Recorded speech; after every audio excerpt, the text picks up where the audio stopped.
arrumar emprego, né, meu? Então eu fiz um concursinho rápido que a prefeitura tava fazendo, praticamente pegando a laço, e eu entrei no departamento de zoonose. Só que a gente, como funcionário, a gente não sabia que tava tendo um surto da dengue na cidade de Guarulhos. Então nesse dia eu tava fazendo um trabalho de retorno, né, refazendo a área, porque tinha uma paciente confirmada de dengue naquele setor, aqui no Continental 2, e eu fui refazer aquela área.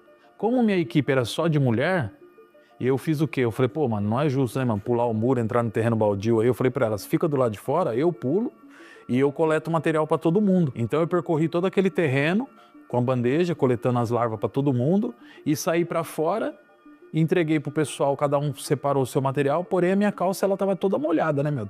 Toda encharcada por causa que era cedinho, era às 8 e pouco, então aquele orvalho do mato que fica, acabou pegando tudo na minha calça, assim. Depois dali eu fui pra casa, a gente terminou aquele trabalho, fui pra casa, normalmente tranquilo, bem, não senti nada. Quando foi no sábado, tinha um mutirão da dengue lá na Vila Galvão. E eu participei desse mutirão, só que quando eu terminou por volta de 1h da tarde que eu peguei o ônibus pra vir embora, eu já senti meu corpo diferente, cara. Meio suado, cansado, parece que tinha alguma coisa me apertando, sabe? Aí quando eu cheguei em casa, as coisas piorou, eu entendi que era uma febre, porque começou a suar tudo.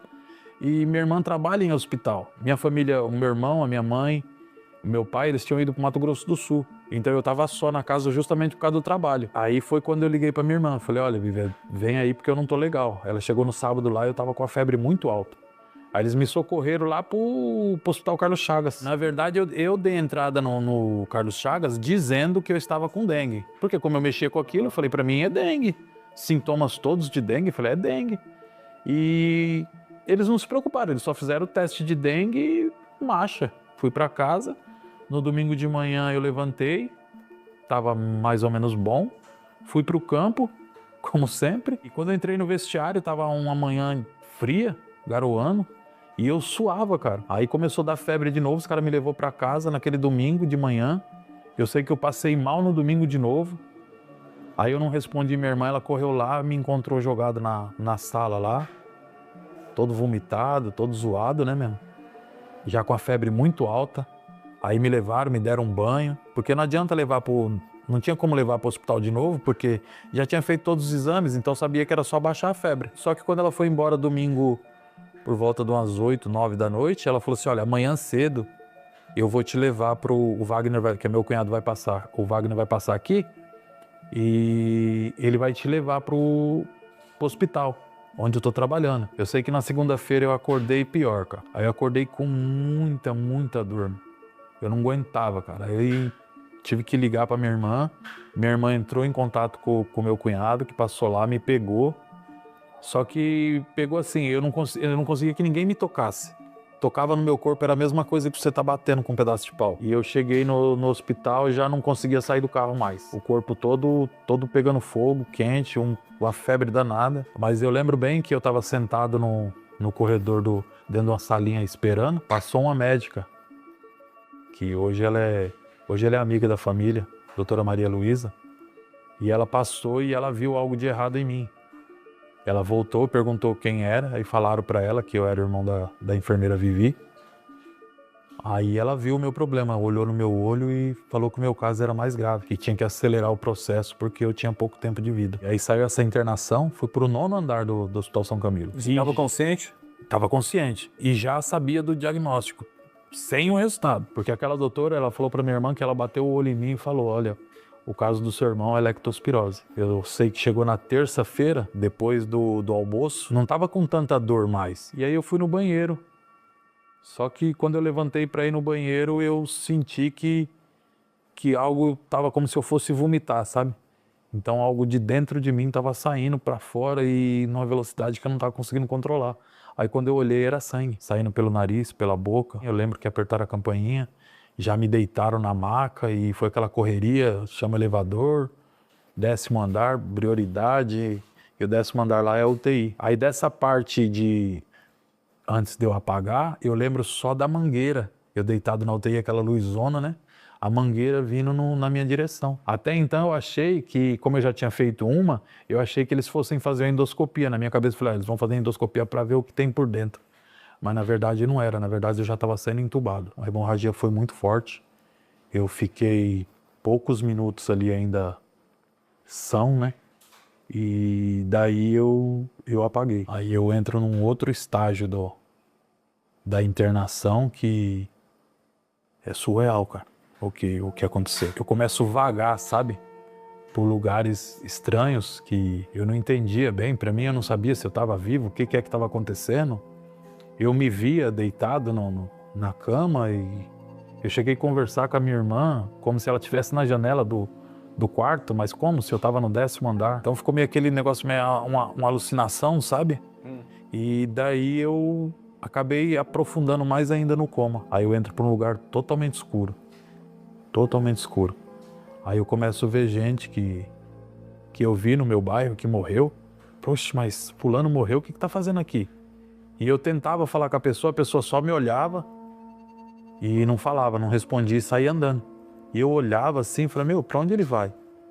E muita gente, porque na época lá o bairro era violento, então a gente viu muita gente morrer ali. Comecei a ver essas pessoas e tentava falar de qualquer jeito e não conseguia falar com ninguém. Falei, mas ninguém fala comigo, e totalmente escuro, você não via nada, você só via escuridão e a pessoa quando ela aparecia. Quando ela aparecia você conseguia ver o rosto dela, você identificava quem era e falava, oh, mas morreu? Como é que tá aqui? Você vagando ali, você tinha a sensação mais como se você estivesse parado ou como se você estivesse caminhando para algum lugar e vendo essas pessoas? Eu caminhava.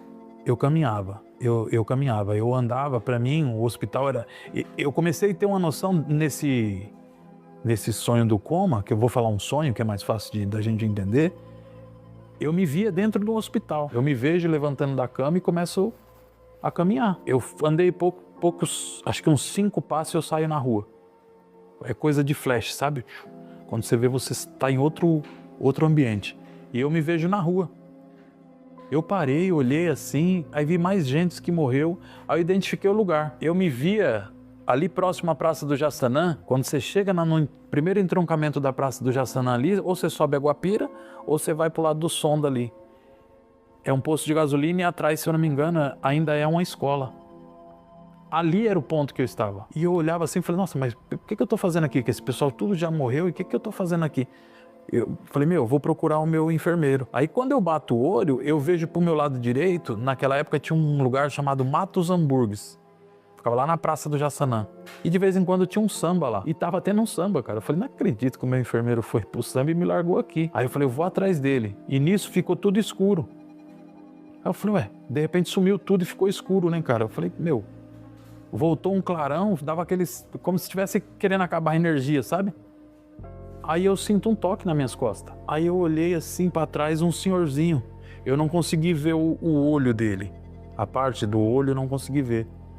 Mas eu vi o cabelo branco, eu vi a barbinha branca, a roupinha suja. Aí eu olhei pra ele assim, ele falou pra mim, você acredita em Deus? Na hora eu virei ignorante, falei, mano, não acredito que um crente uma hora dessa vai pra me encher o saco. Questão de, 10 segundos, eu falei, poxa, mas não precisava ser assim, né, tão ignorante.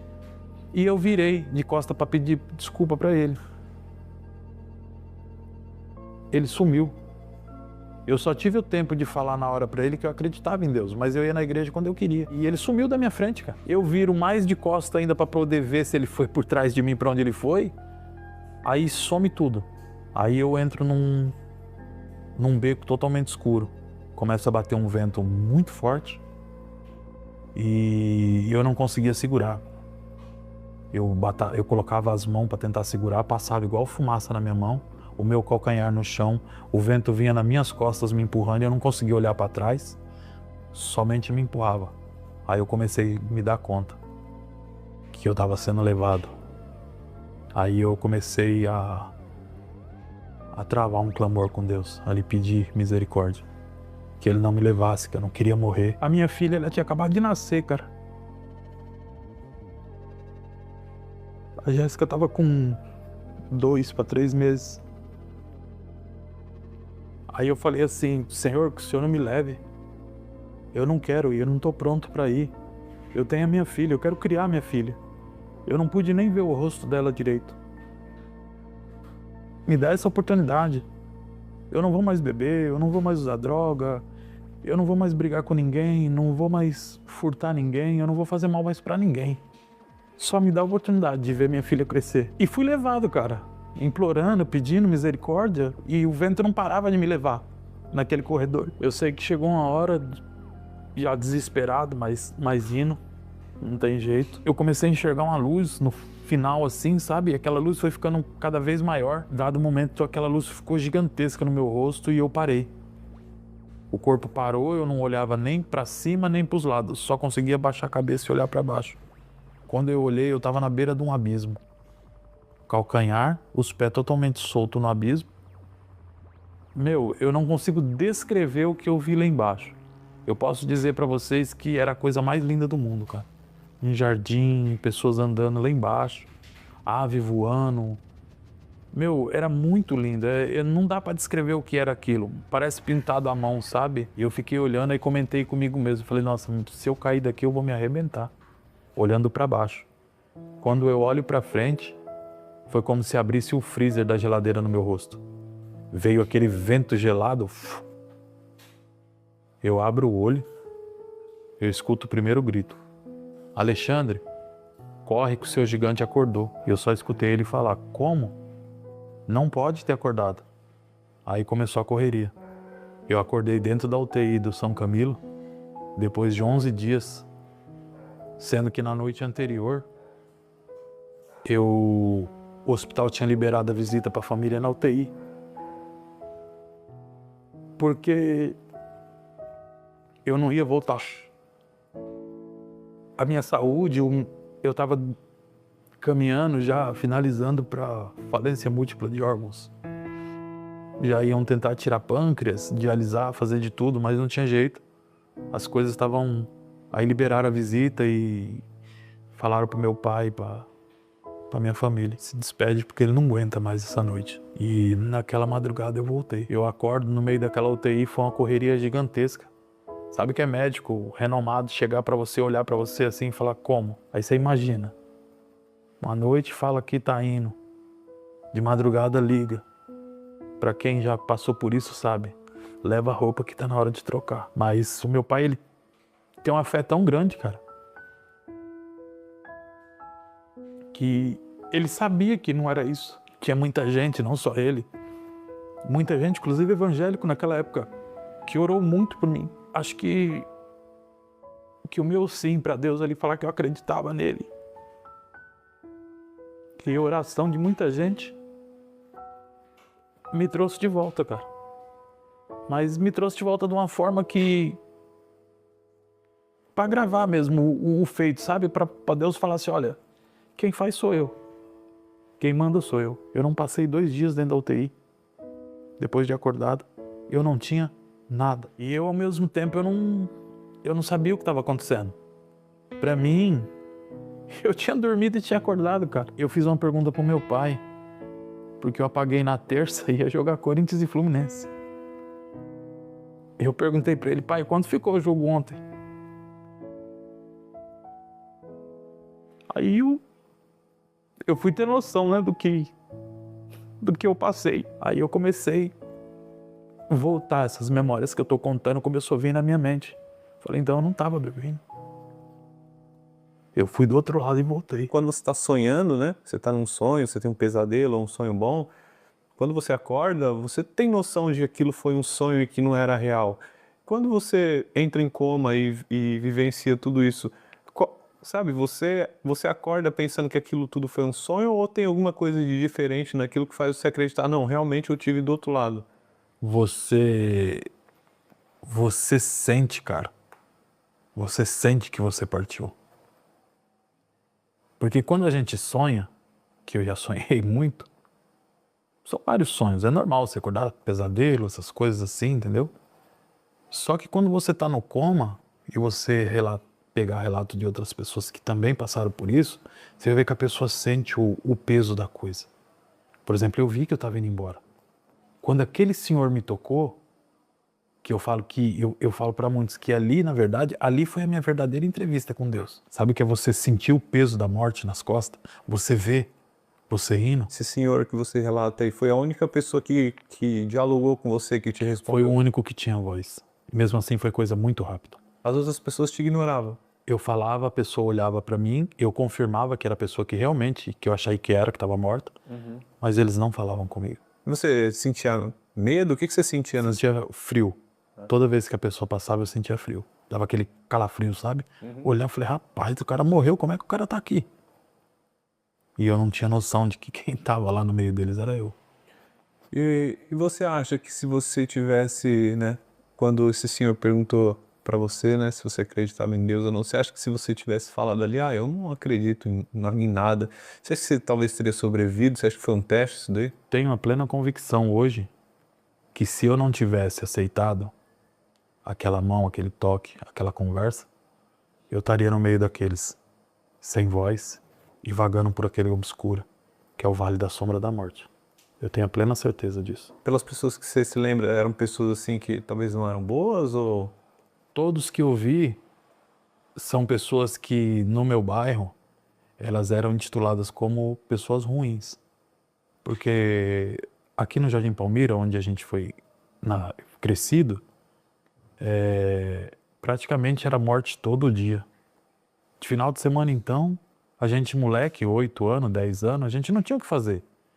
Toda vez que tinha morte, a gente ia ver essas mortes. Então, a maioria dos bandidos perigosos que tinha na região, que morreu, que a gente tinha, hoje não tem, né? Hoje é difícil de você ver um morto que a perícia já chega logo, isola. Naquela época você chegava pertinho, cara. Eu lembro que uma bandida que morreu na rua debaixo da minha casa, ela correu para debaixo da casa de uma família, tava tendo festa do lado e uma casa vazia. Ela entrou na casa vazia e se escondeu embaixo da cama. Os caras fuzilaram ela embaixo da cama. E a gente estava lá quando a perícia ergueu a cama. Então você vivia isso, você olhava para a pessoa e falava, nossa, a dentadura para um lado, tiro do outro. Então aquilo dali pra gente era normal. Mesmo eu tendo medo de sangue, eu olhava de longe assim, e a curiosidade me levava até lá. E quando eu vago nessa parte, essas pessoas que eu vi, todas elas estavam lá.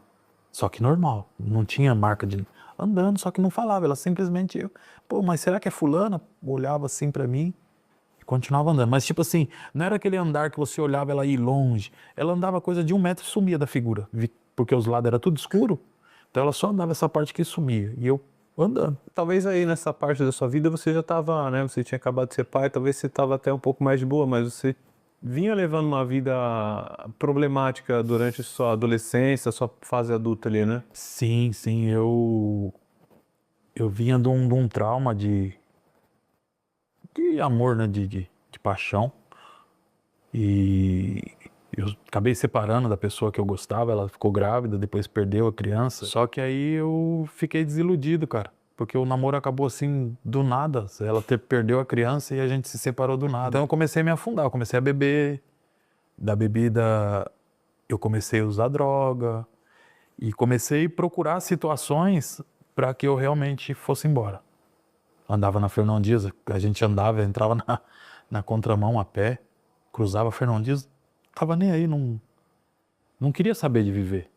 Para mim seria mais fácil eu ter morrido do que eu estar vivendo, entendeu? Naquela época. Como eu não conseguia da forma de bebida, droga e nem andando na Fernão Dias, eu acabei apelando. Em um dado momento eu acabei chamando um matador lá do bairro, um dos mais perigosos que tinha. Eu chamei ele pra porrada. Eu vi o cara sacar 2 revólver, ele tirou os 2 revólver da cintura, eu fechei o olho, falei, agora ele mata. Que ele matava por nada. Ele tira os 2 revólver e dá pro rapaz que tá do lado. Falei, eu vou te ensinar, moleque, que é seu homem. Eu não perdi a oportunidade, dei logo um soco, aí tinha outro cara, acabaram me batendo, eu corri e eu acabei sendo jurado de morte. Mas aí minha mãe e meu pai acabou me tirando do bairro, porque ele já tinha tentado me pegar 3 vezes. Era tão confuso, porque quando eu bebia, eu ficava loucão, agitado e violento, eu queria morrer. Eu ia pra cima de qualquer coisa. Só que quando eu tive essa confusão com esse cidadão, eu dei uma quietada de beber. Então, quando você não bebe, você vira o quê? Pra muitos. Covarde. Falar, o cara agora tá careta. Esse é o normal da gente. A gente tem medo, a gente não foi feito pra esse tipo de afronte, entendeu? E a bebida me trazia essa valentia, essa carapaça. E quando eu fiquei sem a bebida, eu fiquei com medo dele. Ele tentou me matar umas 3 vezes ainda. Aí me mandaram pro interior de São Paulo. Aí eu fui estudar num colégio agrícola, aproveitar uma estadia de 3 anos lá na... É porque naquela época se matava por nada, né? Ainda mais um cara que já era matador.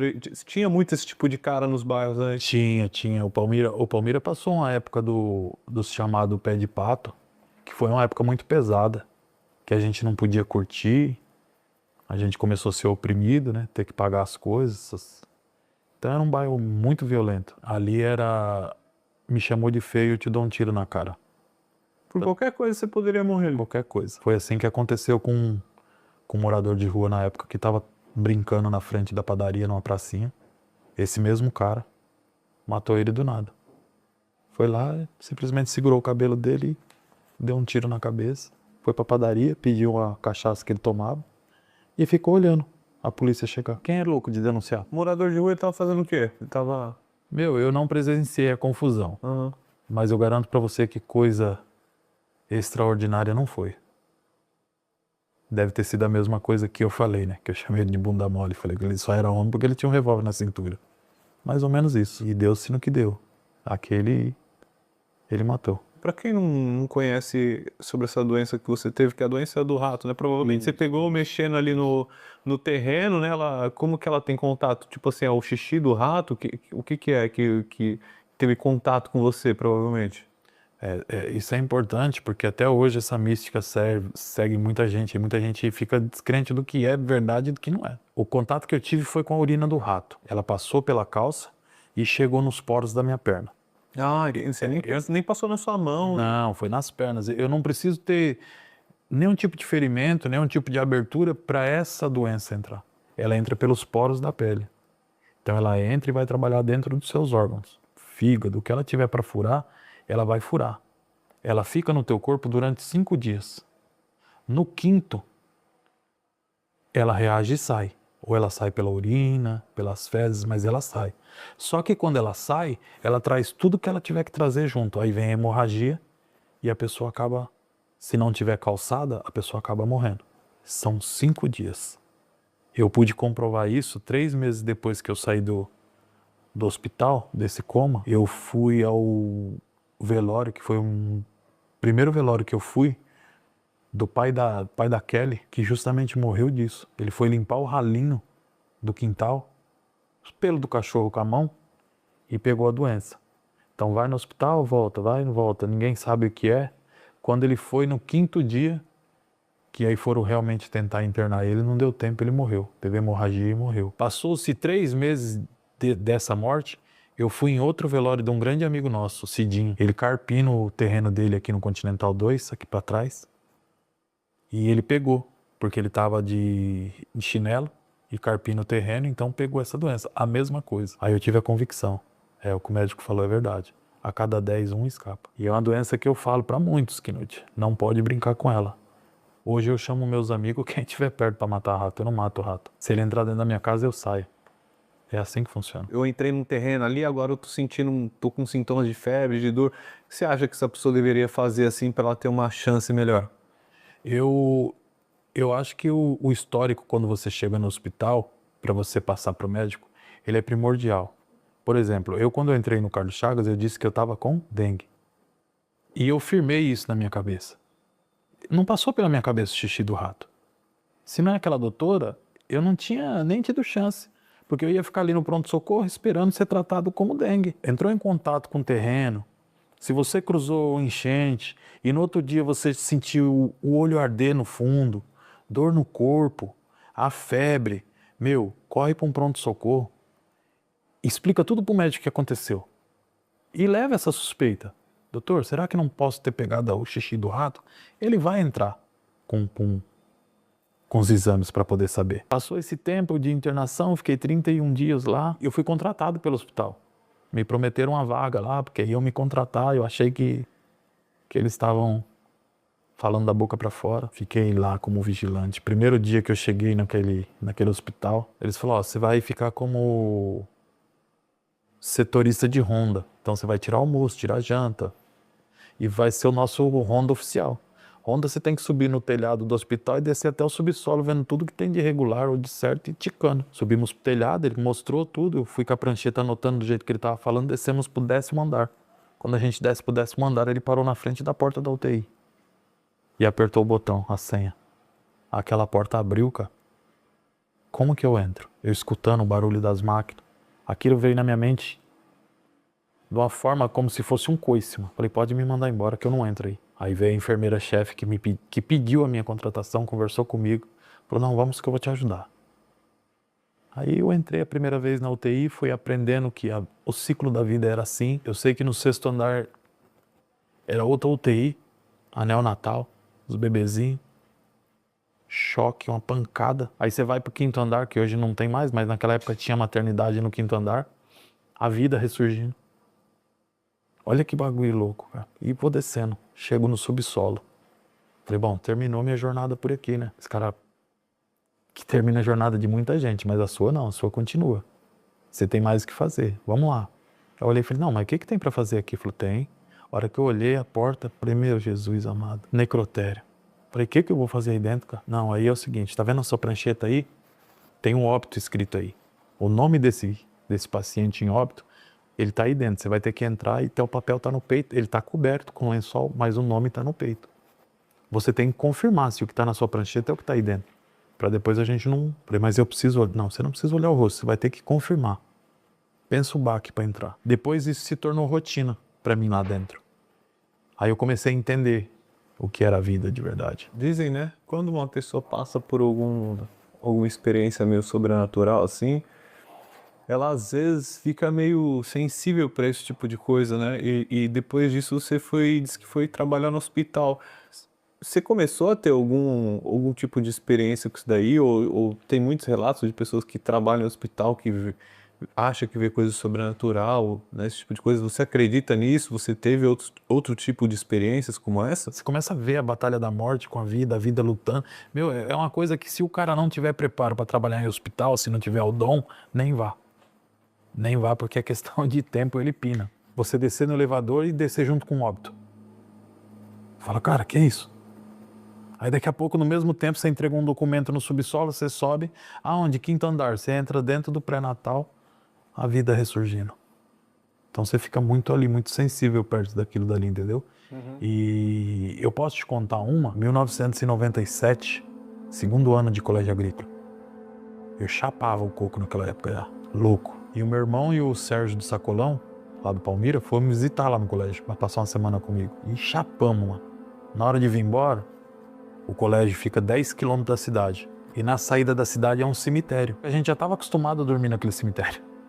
Quando chovia, alguma coisa, nós corria para dentro do cemitério. Falei, meu, eu vou ficar brigado. E naquele dia nós tá passando todo mundo bêbado, não estava chovendo.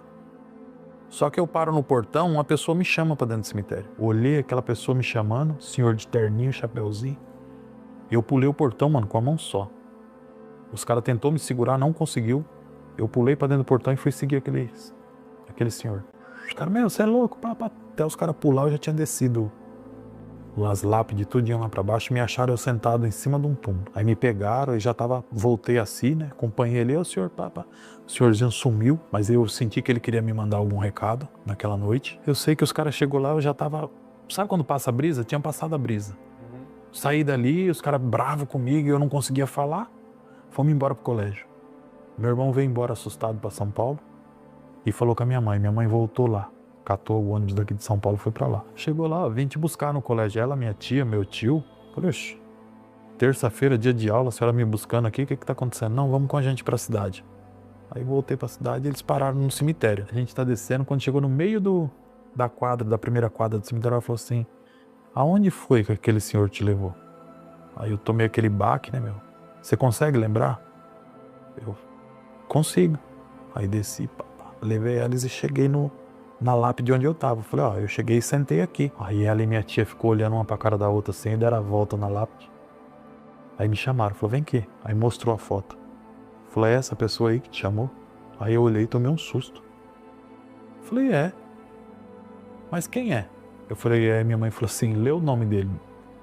Aí eu vi só o sobrenome Feitosa, né? Aí eu olhei pra cara dela e falei, é o avô? Ela falou, é, o seu avô. Ele queria mandar algum recado pra você. E aí eu fui entender que ele tirou a vida dele. Então ele espiritualmente ele vaga por aí. Entendeu? Então naquela noite, por eu estar mais sensível com a bebida, Eu ainda não era crente, mas eu estava sensível pela bebida, que a bebida te deixa sensível. Tanto é que uns choram até... Eu vi nitidamente. E eu não sabia e nunca tinha visto ele. Eu não sabia, muito menos sabia que ele estava enterrado ali, que para mim ele estava enterrado na cidade do Mato Grosso do Sul. E nunca tinha visto. E na lápide está a mesma foto e a mesma roupa que ele foi enterrado. E eu tenho a plena convicção que naquela época, que antecedeu o nascimento da Jéssica, toda essa atrapalhada aí, ele já queria me brecar da bebida, porque ele bebia muito e ele se matou. Então naquela época, acho que ele já queria falar para mim, olha, para com isso que vai dar errado. Onde eu tô? Mas depois de ter passado tudo isso, né? De ter todas essas experiências na sua vida e passar por até experiências, entre aspas, sobrenaturais, se alguém te perguntasse o que você responderia sobre, na sua opinião, o que é o sentido da vida? O que é o sentido da vida, cara? Pra mim, hoje, é aproveitar esse momento aqui. Porque a minha vida, ela não foi dada a você. Ela não foi dada à minha esposa nem aos meus filhos. Essa vida é dada a mim. Pra mim viver ela intensamente, da melhor forma possível. Hoje, amanhã, deixa que ele vai preparar um novo dia pra você. Mas hoje, viva a vida. Porque se você não viver a vida, de nada tá valendo a pena. Que vale correr atrás de dinheiro. Que vale correr atrás de sucesso. Se você não tem paz espiritual, se você não tem paz consigo mesmo. Se você não tem vida. Se você não tá valorizando a sua vida. Porque ela é sua.